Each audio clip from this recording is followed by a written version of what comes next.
तेजस्वी का नीतीश सरकार द्वारा दिए गए आरक्षण को घटाने का मंसूबा कभी पूरा नहीं होने देंगे, बिहारी राजीव रंजन। आज जदयू कार्यालय में जदयू के राष्ट्रीय प्रवक्ता व अति पिछड़ा समाज के नेता राजीव रंजन, प्रदेश प्रवक्ता श्रीमती अंजुम आरा एवं सुश्री अनुप्रिया, मीडिया पैनलिस्ट पल्लवी पटेल और डॉक्टर मधुरेन्द्र पांडे ने संयुक्त तौर पर आयोजित प्रेस वार्ता को संबोधित करते हुए कहा है कि जिस राजद ने 15 वर्ष के राज में समाज के किसी भी वर्ग के आरक्षण को भी नहीं बढ़ाया, आज उसके युवराज अपना राज आने पर फिर से कर्पूरी मॉडल लागू कर नीतीश राज में बढ़े आरक्षण को घटाने का दावा कर रहे हैं। राजद के युवराज जान लें कि बिहार के दलित पिछड़े और अति पिछड़े समाज के लोग नीतीश राज में मिले आरक्षण से किसी तरह की छेड़छाड़ बर्दाश्त नहीं करने वाले। ऐसा मंसूबा रखने वाले लोगों की जनता खाट खड़ी कर देगी। अति पिछड़ा नेता ने कहा कि तेजस्वी के बयान से स्पष्ट है कि गरीबों के विकास राजद की दुश्मनी अभी समाप्त नहीं हुई है। वास्तव में जैसे जैसे गरीब सशक्त होते गए हैं, वैसे वैसे वह बहला फुसलाकर वोट लेने वाली राजद जैसी पार्टियों से दूर होते गए हैं। यही वजह है कि तेजस्वी उन्हें फिर से कमजोर बनाकर अपनी राजनीति चमकाना चाहते हैं। वह जान लें कि उनका सपना कभी पूरा नहीं होने वाला। एमए न्यूज लाइव के लिए नीरज कुमार की विशेष रिपोर्ट पटना से। वो यहाँ रखने आए हैं वो बहुत ही महत्वपूर्ण विषय है, क्योंकि उस विषय से बिहार की पूरी राजनीति जो चुनाव चल रहे हैं, जिसमें कुछ दिन पहले जो हमारे सहयोगी दल थे आरजेडी, जिनको राजनीतिक नौकरी हमने दी और उस नौकरी को उन्होंने अवसर बनाने का काम किया, और साथ ही साथ आज जिस तरह की व्यवस्था माननीय मुख्यमंत्री नीतीश कुमार जी ने बिहार के उन तमाम लोगों को जो बिहार की विकास की मुख्यधारा से जुड़ नहीं पाए थे, उनको जोड़ने का जो प्रयास जाति आधारित जनगणना के आधार पर रिपोर्ट पेश होने के बाद में आरक्षण की सीमा को जो बढ़ाया है, उस प्रयास को किस तरह से आरजेडी बिहार की जनता के साथ में खिलवाड़ करने की मंशा रख रही है, कैसी उनकी मंशा है, किस तरह से वो अति पिछड़ा दलित महादलित के आरक्षणों के साथ में खिलवाड़ करने का प्रयास कर रहे हैं और उनको उनकी भावनाओं के साथ में खेल करने का प्रयास कर रहे हैं, और यह बता रहे हैं कि उनके शासनकाल आने के बाद में पुनः बिहार में जंगल राज होगा, कानूनी रूप से जंगल राज होगा, कि विकास जिसको जोड़ने का प्रयास नीतीश कुमार जी कर रहे हैं, उस पर कैसे वो कलम चला करके उनके आरक्षण की सीमाओं को रोकेंगे।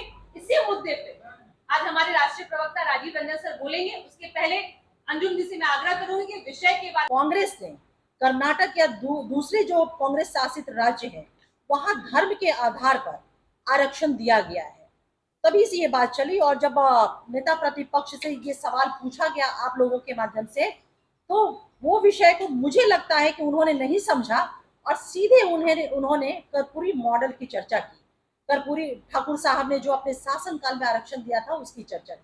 तो मैं आपके माध्यम से नेता प्रतिपक्ष को ये कहना चाहती हूँ कि जननायक कर्पूरी ठाकुर साहब का जो आरक्षण मॉडल था वो कोई धर्म के आधार पर की गई है, वो धर्म के आधार पर नहीं है, बल्कि सामाजिक, शैक्षणिक और आर्थिक आधार पर है। और इसी के आधार पर मंडल कमीशन की रिपोर्ट या फिर मुंगेरी लाल कमीशन की जो सिफारिशें थी, जिसमें और जब धर्म के आधार पे नहीं है तो किसी धर्म विशेष को आरक्षण से डिस्कार्ड भी नहीं किया जा सकता है, ना किया जा सकता था। और यही कारण है कि जो मंडल कमीशन की रिपोर्ट और या फिर मुंगेरी लाल कमीशन की जो रिपोर्ट आई, सिफारिशें आई, उसमें एंटायर बिहार के नागरिकों या भारत के नागरिकों, मंडल कमीशन को राष्ट्रीय स्तर पे और मुंगेरी लाल कमीशन को बिहार के स्तर पे जननायक कर्पूरी ठाकुर साहब ने लागू किया था उन सिफारिशों को। उसमें चाहे जिस भी मजहब के लोग हो, मुस्लिम हो, हिंदू हो, सिख हो, ईसाई, पारसी, जैन, जो भी भारत के नागरिक किसी भी धर्म के मानने वाले हो, जिनकी सामाजिक स्थिति, शैक्षणिक स्थिति और आर्थिक स्थिति उसमें कमजोर पाया गया, उन्हें रिपोर्ट में आरक्षण के दायरे में रखा गया। और तब जाकर के तत्कालीन जो सरकारें थी, चाहे बीपी सिंह साहब की सरकार या जननायक कर्पूरी ठाकुर साहब की सरकार, इन लोगों ने उस सिफारिशों के आधार पे आरक्षण की व्यवस्था की और ये व्यवस्था है। और आज के वर्तमान परिप्रेक्ष्य में माननीय मुख्यमंत्री और हम सभी के सर्वमान्य नेता श्री नीतीश कुमार जी ने जननायक कर्पूरी ठाकुर साहब का जो फॉर्मूला था, जो नेता प्रतिपक्ष कह रहे कर्पूरी फॉर्मूला, वो क्या था? 12% अति पिछड़ा, 8% पिछड़ा स्वर्ण समाज के लोगों को, ये आरक्षण का फॉर्मूला था जननायक कर्पूरी ठाकुर साहब का। लेकिन हमारे नेता नीतीश कुमार जी ने जो हमारे कर्पूरी ठाकुर साहब ने बेस बनाया, आधार बनाया, मुंगेरी लाल कमीशन की सिफारिश को, उस आधार पे उन्होंने जातीय आधारित सर्वे कराया और सर्वे के बाद जो रिपोर्ट आया, जो अभी हाल के दिनों की बातें हैं, उसके आधार पर आरक्षण का दायरा बढ़ा करके देश में सबसे ज्यादा आरक्षण, जिसमें तमाम लोगों का, पिछड़ा, अति पिछड़ा, दलित और सवर्ण समाज जो आर्थिक रूप से कमजोर है, तमाम लोगों का दायरा बढ़ाया गया और ये दायरा बढ़कर के 75% आज के डेट में बिहार में है। अब क्या कह रहे नेता प्रतिपक्ष कि मैं कर्पूरी फॉर्मूले को लागू करूंगा, यानी कि जो आरक्षण का दायरा आज वर्तमान में बिहार में है 75%, वो तो जननायक कर्पूरी ठाकुर के समय में 12%, 8%। बिहार की जनता, बिहार के लोग और हमारे नेता नीतीश कुमार जी जननायक भारत रत्न कर्पूरी ठाकुर साहब के नीतियों पे, उनके सिद्धांतों पे, उनके दर्शन पे ही काम करके उनकी नीतियों को आगे बढ़ाए हैं और बढ़ा करके आज बिहार को विकसित बिहार बनाने की दिशा में तेजी से अग्रसर है। तो जो दायरा बढ़ा हुआ है, तेजस्वी यादव जी उस दायरे को कम करने का प्रयास तो दूर वो सोच भी नहीं सकते हैं। नहीं तो बिहार की जनता ने 2019 में उन्हें शून्य पे आउट किया था, इस बार भी उन्हें बिहार की जनता शून्य पर ही आउट करेगी। कर्पूरी जी ने एक फॉर्मूला दिया, बेस्ड ऑन कमीशन रिपोर्ट पे उन्होंने फॉर्मूला दिया, भाई अति पिछड़ा का 12% और पिछड़ा का 8% रिजर्वेशन होना चाहिए। उस बेसिस पर तभी से 78 के बाद से वो काम शुरू हो गया। इसका 15 साल रहे हमारे जंगल राज। जंगल राज के वक्त न 1% बढ़ा, न एक नौकरी दी गई, सिर्फ अपहरण ही एक उद्योग चल रहा था उस वक्त, चाहे भ्रष्टाचार का हो या अपहरण का हो या जो मर्डर्स हो रहे थे या जो लगातार कुछ न कुछ गड़बड़ियां हो रही थी। ये समझ लीजिए कि उन्होंने लगातार एक्सेप्ट नौकरी का और नौकरी और जो योग धंधा वगैरह कुछ नहीं किया उन्होंने। सबसे बड़ी बात है कि उन्होंने उसके बाद क्या किया, लगातार ये स्थिति हो गई कि शाम को कोई निकलना बंद कर देता, शाम के बाद नहीं कोई निकलता। इमेजिन कर सकते हैं उसके बाद क्या स्थिति कब आए नीतीश जी 2005 के नवंबर में। देखिए उस पर लगातार बढ़ोतरी हर वर्ग को, चाहे वह पिछड़ा हो, अति पिछड़ा हो, चाहे कि समाज के किसी वर्ग का भी हो, लगातार उन्होंने हर वर्ग के लिए काम किया।